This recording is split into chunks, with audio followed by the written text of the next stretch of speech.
करेंगे। ओम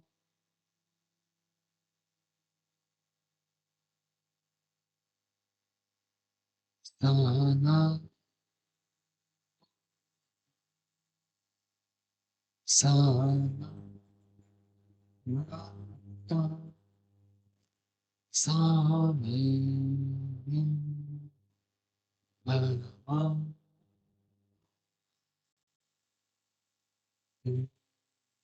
तेजस्विना वधीतमस्तु मा विद्विषाय। ओम शांति शांति शांति।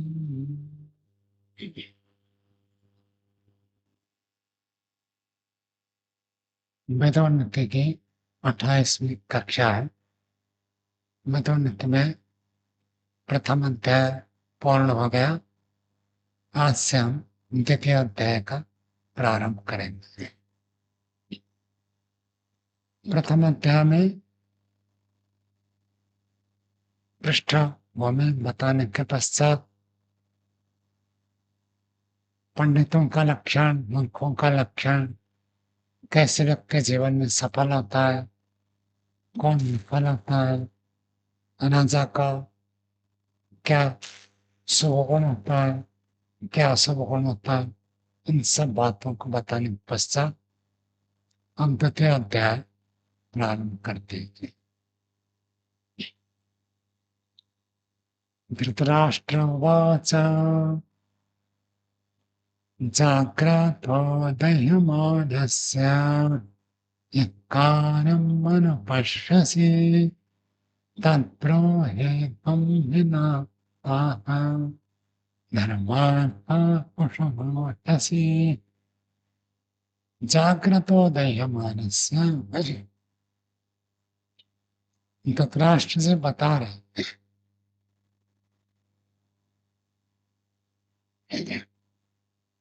कि जागृता जागते हुए, षष्ठीय जागते हुए का, और एक विशेषण दे दिया दह्यमानस्य।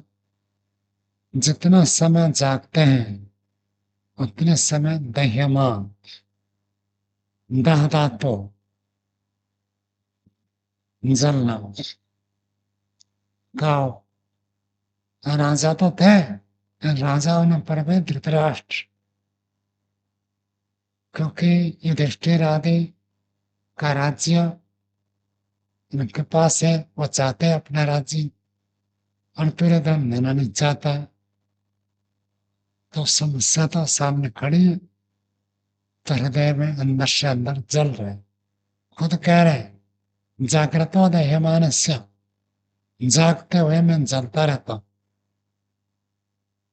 कितना बेचैन हो जाता है व्यक्ति, राजा होने पर भी यह स्थिति है।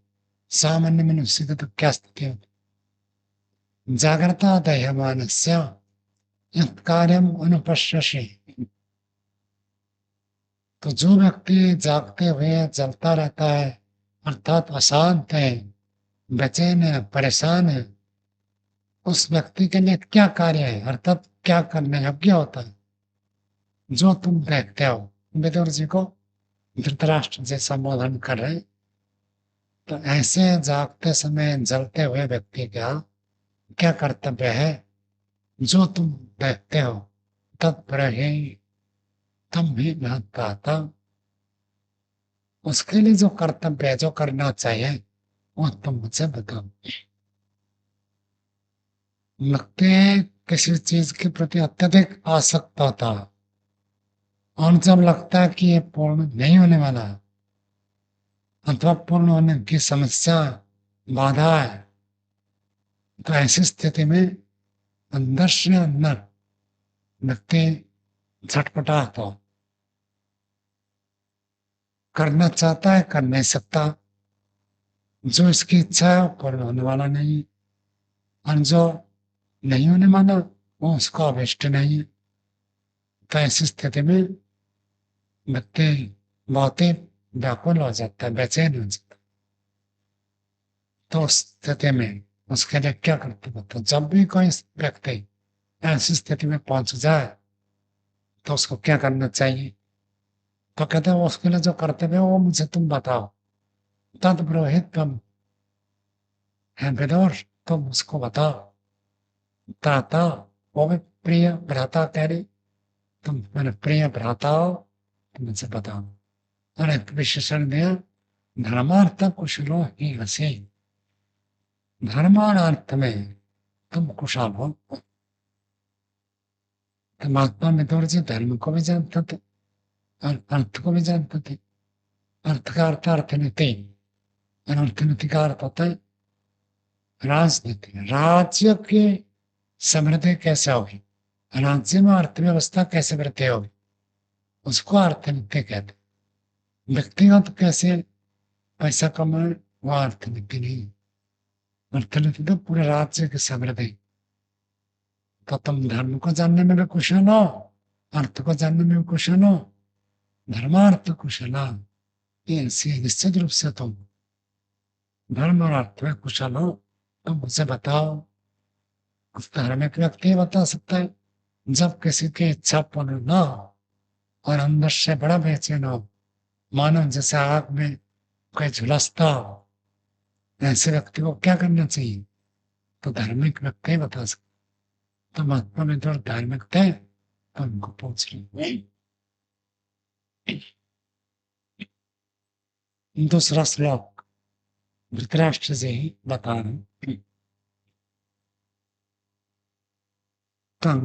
यथावत् विदुर प्रसादे प्रज्ञा पूर्वं सर्वमजातशत्रो यत्मानस्य पथ्यमदीन सत्त्व श्रेयस्करं ब्रूहि तद्वै कुरुण।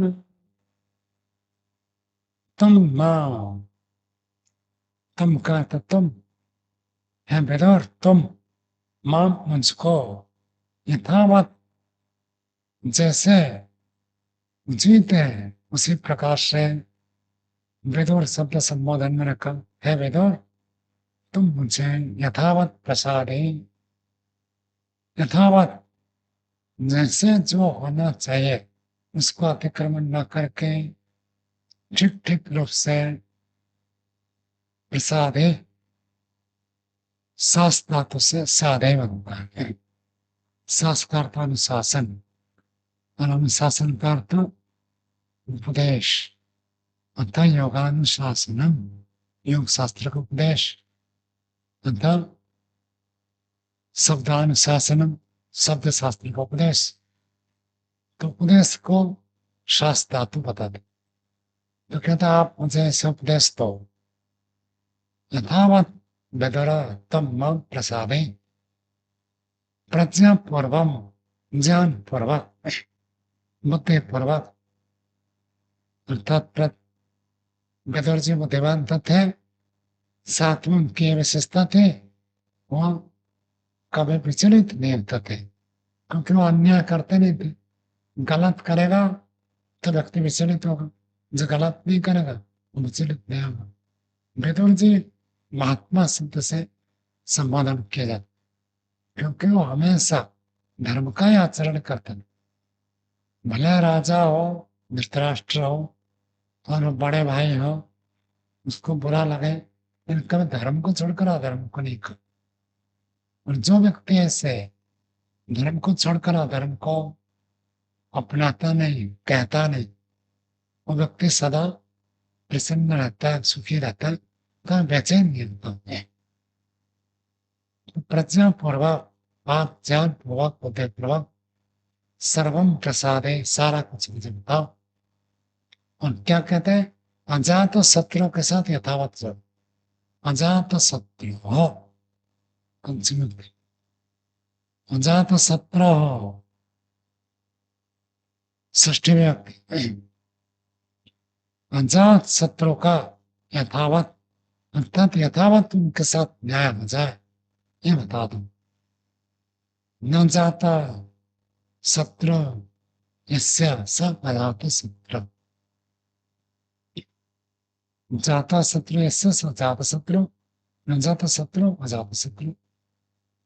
अर्थात युधिष्ठिर जी इतने धार्मिक थे, इतने सदाचारी थे, उनके व्यवहार से कोई उनका शत्रु बना नहीं। कोई अपने कारण से शत्रु बनता है वो एक अलग बात, लेकिन उन्होंने किसी को शत्रु बनाया नहीं, किसी शत्रु को उन्होंने पैदा नहीं किया। ऐसे स्थिति इतना व्यवहार अच्छा करें तो व्यक्ति का शत्रु पैदा ही नहीं। तो बहुत सारे लोग ऐसे मिले ना, और कोई अपने राग द्वेष के कारण से करेगा, होते हैं एक अलग बात, लेकिन उस व्यक्ति के व्यवहार के कारण से, उसके लोभ के, क्रोध के, मोह के कारण से उन्होंने शत्रु को पैदा किया, तभी कहा जाएगा जात शत्रु। तो युधिष्ठिर जी अजात शत्रु थे, तो कह रहे आप मुझे वो बताओ जिससे अजात शत्रु युधिष्ठिर जी के प्रति यथावत व्यवहार हो, जैसे होना चाहिए वैसे ठीक ठीक हो, उसके साथ कोई अन्याय न हो, पक्षपात न हो, उसके पास उसके साथ कोई नियम का अतिक्रमण नहीं, ये होता। और दूसरी बात कह रहे हैं, यह मन्य से पथ्यम अधीन सत्ता, अधीन सत्ता, सत्व का अर्थ होता है मन, जिसका मन दीनहीन नहीं है, इसको कहते हैं अधीन सत्व।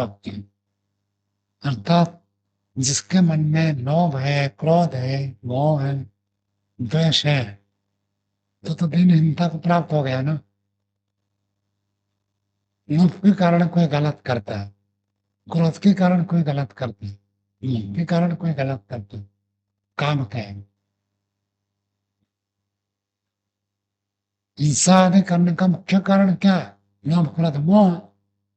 तो लोभ क्रोध मोह के कारण से चित्त दूषित हो जाता है, मलिन हो जाता है, फिर व्यक्ति वितर्क, हिंसा, चोरी, झूठ, छल कपट ये सब करता है। लेकिन जिसका सत्व, जिसका मन ऐसे दीनहीन नहीं है, उसको लोभ नहीं है, लालच नहीं है, क्रोध नहीं है, मोह नहीं है, वो अधीन सत्व,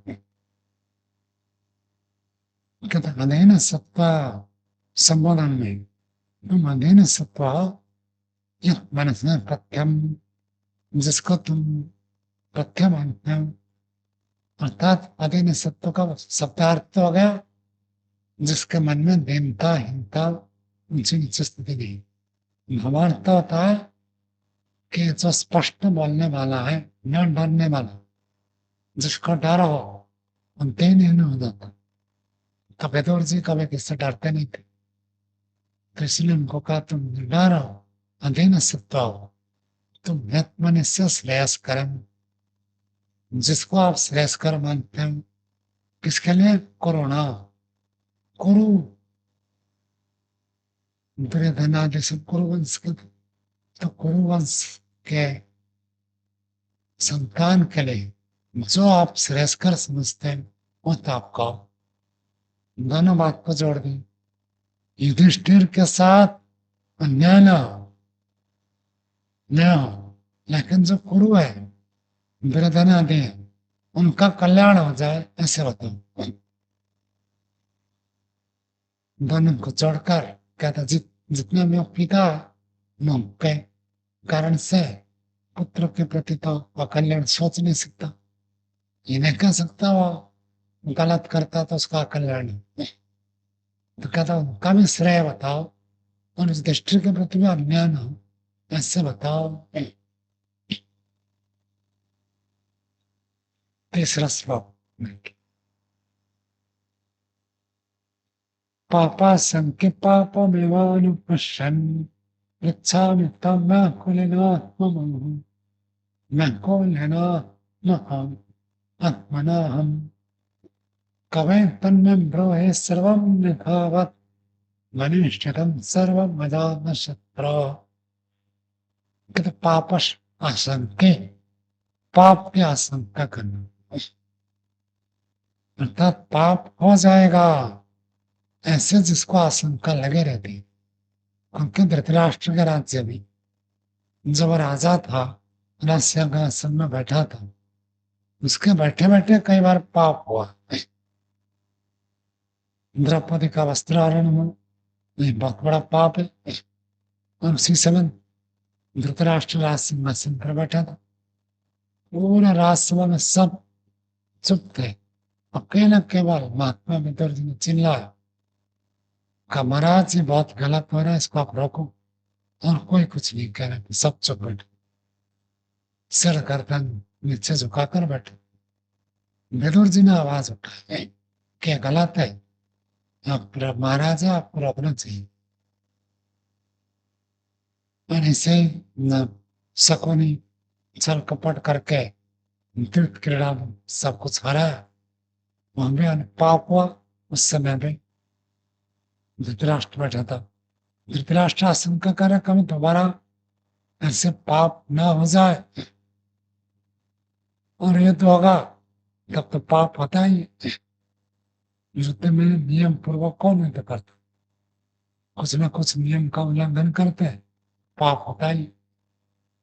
तो ऐसे पाप की आशंका करने वाला मैं हूं। कहते पापा आशंका, पापों में वन पश्चात, पाप को ही देखता हुआ, अर्थात पीछे बहुत सारा पाप हुआ है, मैंने सामने उन सब, जो सास करके भाषण में कहता हूँ, पिक्चर के रील चलते हैं आजकल तो सब मोबाइल में सिनेमा देखते हैं। पहले सिनेमा हॉल में जाते थे देख, अभी भी सिनेमा हॉल चल रहे हैं। तो सिनेमा हॉल में जो होते बहुत सारे रील चलते हैं ना, एक के बाद एक, तो तो जो रील चलते हैं, ऐसे जब व्यक्ति चिंतित होता है, उसके पीछे का सारा याद आ जाता है, और रील चलता है उसको, क्या क्या गलत किया। और ऐसे बताते हैं, जब व्यक्ति मृत्यु के मुख में पड़ता है, जीवन भर के रील उसको दिखते हैं, सारा जीवन क्या किया, सारा एक पिक्चर के पन्ने उसके साथ आकर प्रकट हो जाता। तो पाप करेगा तो देखेगा ही। तो ऐसे ही धृतराष्ट्र से कहते हैं, पापम एवं अनुपश्यम, पाप को ही देखता हुआ, पीछे जितने सारे पाप हुए उन सबको मैं देखता हुआ, और पाप की आशंका करने वाला, पृच्छा मित्वा, तुझको मैं पूछता हूँ, व्याकुल है ना आत्मना अहम, मैं व्याकुल होकर आत्मना, आत्मा से अपने से व्याकुल होकर, त्वम पृच्छामि, तुझको मैं पूछता हूँ।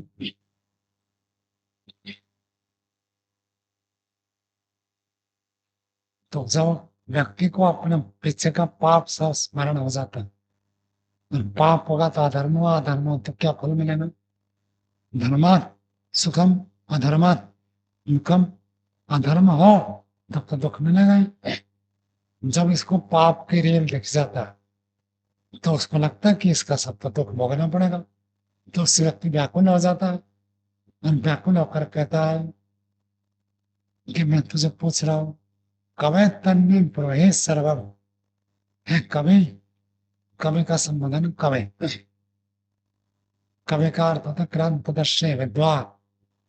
तो विदुर जी को कहता है कि तुम तो बड़ा विद्वान हो, तो राजनीति, अर्थनीति, धर्मनीति सब में कुशल हो, तुम कवि हो, तब मैं ब्रूहि, तब वह मैं मुझको ब्रूहि कहो, आप मुझे वो बताओ, क्या बताओ, सर्वम यथावत मनीषितम सर्वम अजात शत्रु, सारा सारा यथावत बताओ।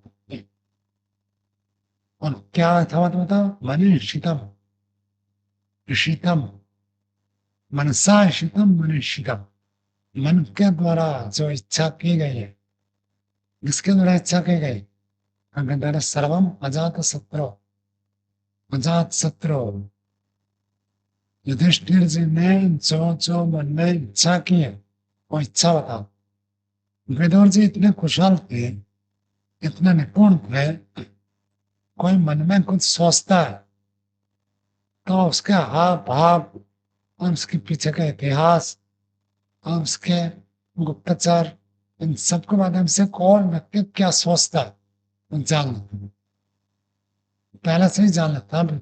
मंत्री का ये एक बड़ा काम है, घटना घटने से पहले जब उसको जान लेता है तो वास्तव में मंत्री तो वही है। घटना घटने के बाद जाने तब तक क्या फायदा। घटना घटने से पहले ही जान तो बुद्धिमान होता। तो विदुर जी को ये सब पता चल जाता, दुर्योधन क्या करने वाला है, शकुनी क्या सोचने वाला है, भीष्म जी क्या विचार करेंगे, धृतराष्ट्र क्या करेंगे, सबके बारे में उसको पता चला। तो धृतराष्ट्र जी विदुर जी को कह रहे हैं कि आपको सबका पता चल जाता है, अब ये बताओ युधिष्ठिर जिसका शत्रु अभी तक कोई पैदा नहीं है, कौन सा अजात शत्रु युधिष्ठिर है, उन्होंने मन में क्या सोचा है, क्या विचार किया है।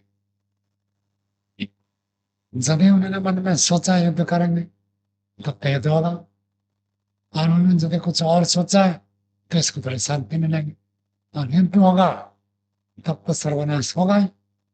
और इनके पक्ष में अधर्म है, अधर्म के पक्ष में तो हानि होती है। तो इन सब आशंका, पाप की आशंका, पाप पीछे किए हुए पाप को देखते हुए व्याकुल होकर मैं अपने आप से आपको पूछ रहा हूं, आप बड़े कवि हो, क्रांतदर्शी हो, क्या कौन क्या सोचता जानने वाला, तो आप बताओ युधिष्ठिर जी क्या सोच रही, वो आप मुझे यथाशक्ति बताओगे। 3 श्लोक धृतराष्ट्र जी ने विदुर को संबोधन करके पूछा। विदुर उवाच, महात्मा विदुर जी आ गए उसको उत्तर दो।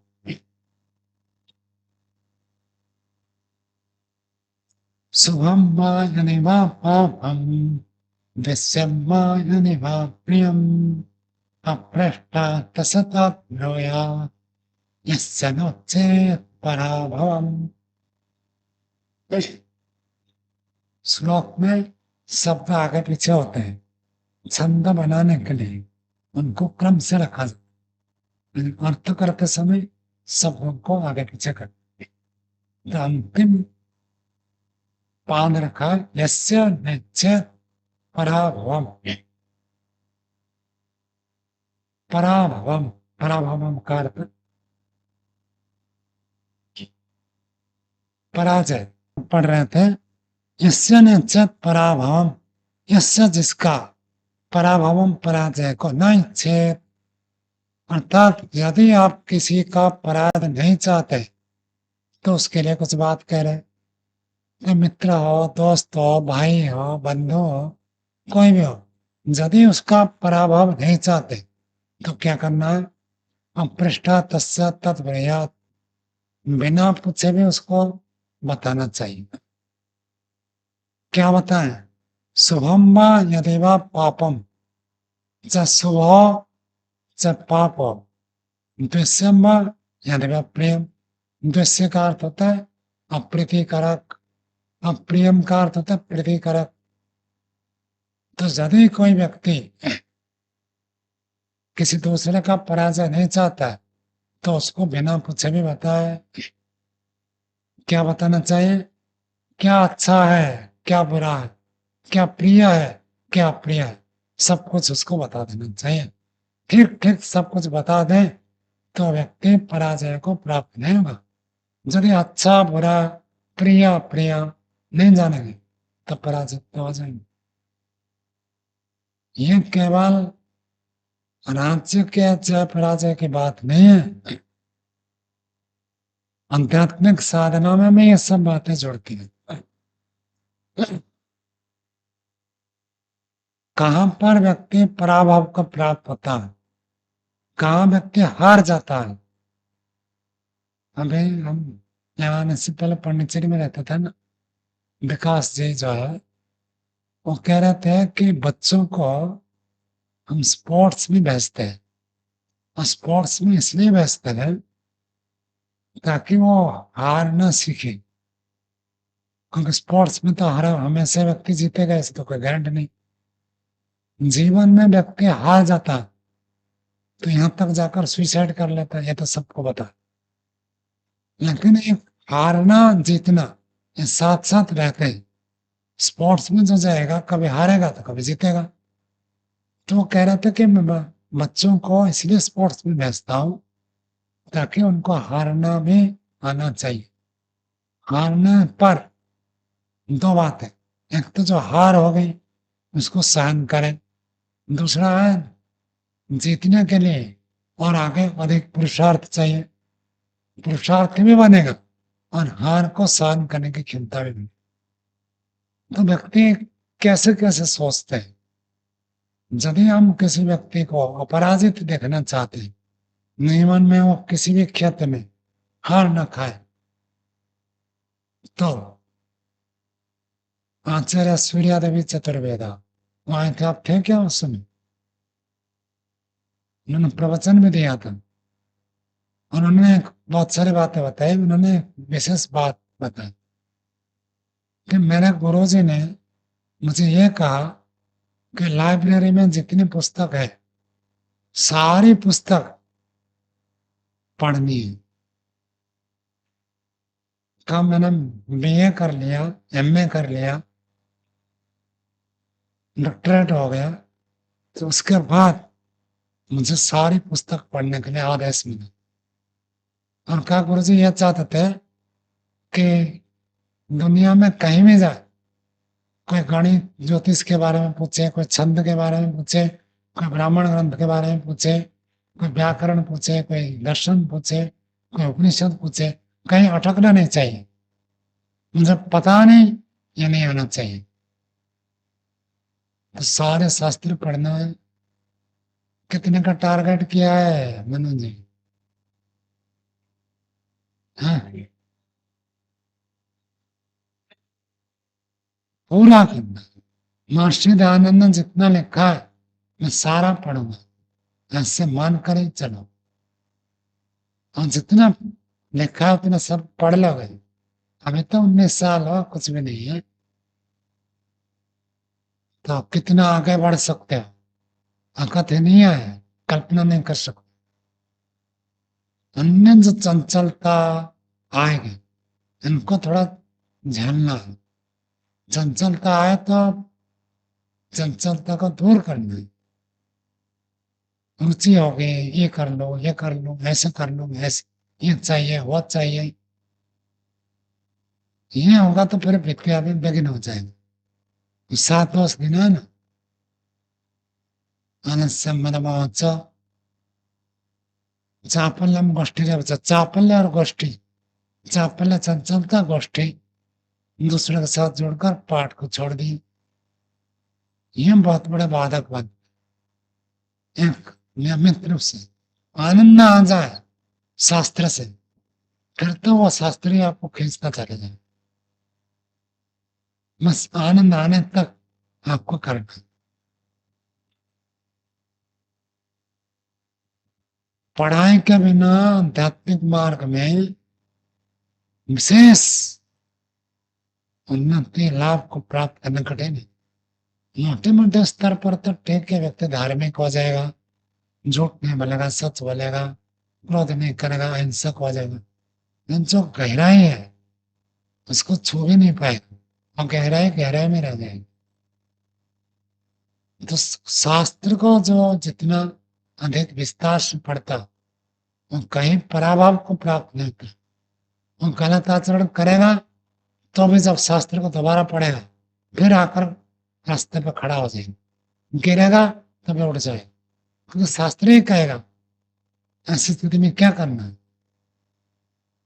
तो ऐसे कह रहे यदि आप किसी को पराजित बनाना चाहते हैं, ऐसे आध्यात्मिक मार्ग में ईश्वर को मूल माना जाता है, केंद्र में माना जाता है। ईश्वर को यदि आपने पकड़ा है, ईश्वर को लक्ष्य बना है, ईश्वर के साथ कभी संबंध विच्छेद नहीं करते, तो आप कितना भी नष्ट भ्रष्ट हो जाए तो फिर आप सही मार्ग पर आ गए। खुद ईश्वर ही आपको रास्ते पर लाएंगे, लेकिन उसको दृढ़ता पूर्वक धारण करना आवश्यक है। बाकी सब खुद ईश्वर कर ले। इन उनके ऊपर इतने दृढ़ निष्ठा विश्वास, सृष्टि प्रलय हो जाए उपासना नहीं छोड़ोगे। ऐसे होता है। चाहे ट्रेन में हो, चाहे प्लेन में हो, चाहे बस में हो, कार में हो, कमरे में हो, बाहर हो, आगे हो पीछे हो, कभी हो, उपासना छोड़नी नहीं। तब देखो आपको कितनी सहायता मिली, जीवन आपका विशेष जीवन बन जाए। ये सब ऋषियों का और गुरुजनों का प्रत्यक्ष अनुभूति की बात। तो व्यक्ति पराभाव को प्राप्त नहीं होता, उसको सब ये बताना पड़ता है क्या शुभ है, क्या अशुभ है, ये करोगे तो हानि है, ये करोगे तो लाभ है। कठिन वस्त्र बांधने के ऊपर भी निर्भर करता है, उसको देखकर बता देना कि भाई वो व्यक्ति लौकिक क्या आध्यात्मिक। स्वामी जी महाराज कहा करते थे चोटी के प्रति भी व्यक्ति का राग हो सकता है और मुक्ति में बाधक हो जाए। चोटी रखने के प्रति किसी का राग हो सकता है और चोटी ना रखने में किसको अच्छा लगे। कई सारे आचार्य को मैंने देखा चोटी नहीं रखते, उनको शर्म आता है, पता नहीं क्या शिखा रखते नहीं, चोटी रखते नहीं, गायब मिलेगा ही नहीं।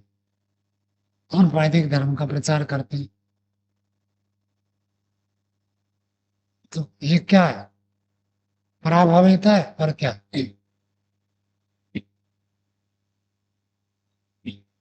और कई ब्रह्मचर्य ऐसे होते हैं व्यायाम करते समय जनेऊ को निकाल कर रख देंगे, ओके, और लड़ता है दंड बैठक लगाएंगे, रख देंगे, और व्यायाम किया फिर नहाने के लिए चले गए, भूल गए। कभी कभी आचार्य को देखकर बताओ आपका यज्ञ कहा जी छूट गया, और यदि छूट गया तो भोजन बंद है। यदि आपके गले में जनेऊ नहीं है तो भोजन नहीं कर सकते। तो ये क्या पराभाव है, कोई अच्छे पवित्र से पराभाव हो जाता है, कोई चोटी से हो जाता है, कोई खाने में हो जाता है, कोई पीने में हो जाता है, कोई देखने में हो जाता है, कोई छूने में होता है। सब अलग अलग विषय में मुक्ति पराभाव प्राप्त। यदि पराभाव ना हो ये चाहते हैं तब वो अच्छा माने बुरा माने, ये तो करे अपृष्ट तस्य तद्ब्रियात, भले वो ना पूछा जबरदस्ती उसको बताओ कि भाई ये अच्छा है, ये बुरा है, ये लाभदायक है, ये हानिकारक है, ये शुभ है, ये पाप है, ये प्रिय है, ये अप्रिय है। ऐसे करोगे तो ईश्वर को प्रिय बनोगे, ऐसे करोगे तो ईश्वर से अप्रिय बनो। तो उसको बताना चाहिए, उसको बुरा लगे अच्छा लगे तो सारे बातें बता देनी चाहिए। 5वां श्लोक देखिए।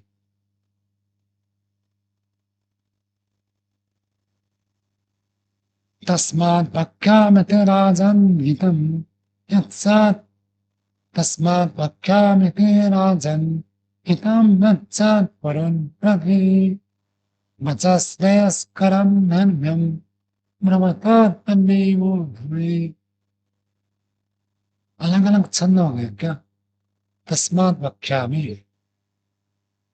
राजन्, लेकिन नीचे वाला तो नहीं, नीचे वाला तो 16 अक्षर।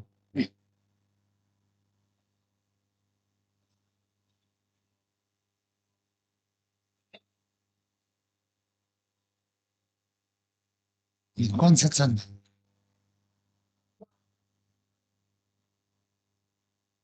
ऊपर वाले में तो अक्षर अधिक बढ़ेंगे। तस्मात् वक्ष्यामि राजन्, 2 3 हाँ ठीक ठीक। तस्मात् वक्ष्यामि राजन् हितं यत्सत् वरुन् प्रति वचश्रेयस्करं धन्यं ब्रह्मतात् तन्मे। एक अक्षर कम है, नीचे एक अक्षर कम है,